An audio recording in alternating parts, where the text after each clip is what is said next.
In 1910, Henry Ford was about to change the industrial industry forever by being one of the first people to use an assembly line to mass produce a product for the public. His idea of how people could use assembly lines would revolutionize the industrial industry for years to come and change the way things are made, which lowered prices, made things more accessible for the average person, and made many jobs for people in a time when jobs were in short supply.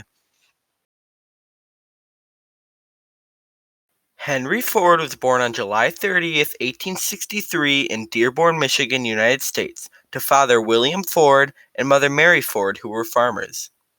From a young age, Ford was into machines. Ford and other boys in the nearby area built rudimentary water wheels and steam engines in their spare time. Ford also fixed watches and was fascinated with steam engines and was friends with someone who made them. While Ford could have followed his father's footprints and became a farmer, he decided to follow his passion, which was engines. He left the farm and became an apprentice at a Michigan car company that manufactured railroad cars in Detroit. Over the next 2.5 years, he had many similar jobs in the nearby area, where he learned a lot. Later, Ford was an apt pupil, and by 1896, he rose to be chief engineer at an illumination company. But he was still following his dream. In his spare time, he was working in his barn to make a horseless carriage, and aided by a group of friends, by 1896 they finished their first self-propelled vehicle, the quadricycle. It had four bicycle-like wire wheels and steered using a tiller like a boat. It only had a two-speed transmission and no reverse gear. Henry persuaded a group of businessmen to give him a loan for a company to make and sell horseless carriages in Detroit. The only problem is that Ford knew nothing about running a business, and learning by trial and error always involves failure.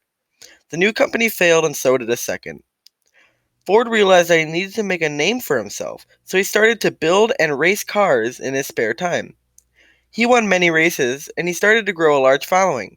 Some bankers approached him and gave him a loan to start producing the cars he raced, and he created his third and final company, the Ford Motor Company. He started with producing his first car, the Model A. The Model A was a small car, but Ford had a bigger vision, a car for the average man. He started work on the Model T. The Model T was an easy to maintain, do it all car, and the main attraction was that it was cheap. Anyone could buy it easily, and it quickly outsold all of its competitors. Ford wanted to sell as many as he could, so in 1910 they moved into a larger factory in Highland Park, Michigan. At the new plant, they began a relentless drive to increase production and lower costs. Ford hired as many new people as he could, and hired young men that could work for cheap. At the time, hiring skilled workers was normal, but Ford believed that if anyone put their mind to a goal, they could succeed.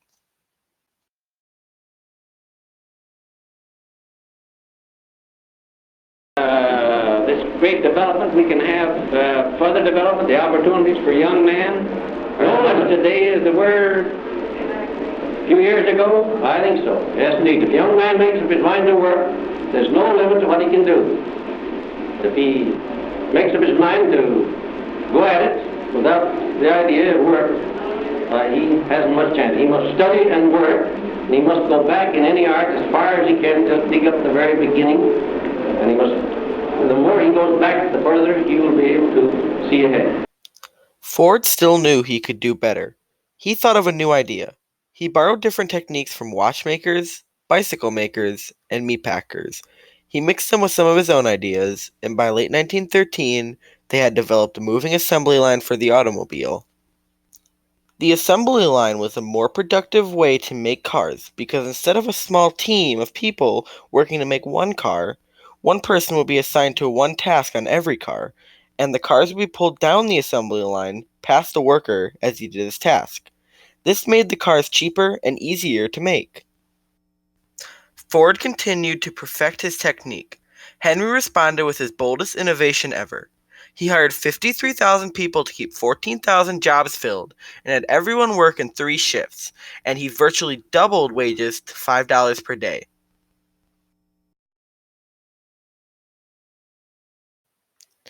At a time when finding jobs was getting increasingly hard, Ford opened a lot of doors for a lot of people. Now people who would have issues finding a simple job could make a good amount of money.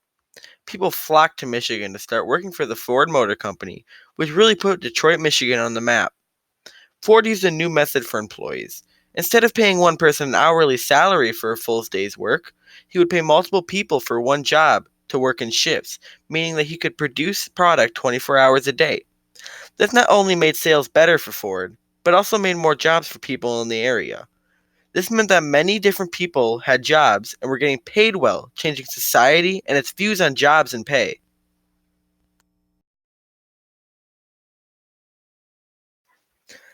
Ford's assembly line changed the world of industry for years to come.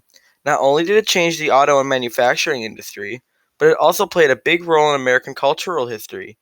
Before Ford's assembly line, Detroit was a small town with a high unemployment rate. After his assembly line, Detroit's popularity boomed. Now Detroit is a large city rooted with a deep industrial history.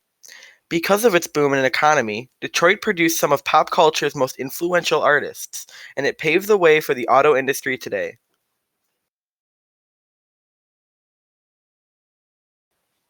In 1910, Henry Ford changed the industrial industry forever by being one of the first people to use an assembly line to mass produce a product for the public.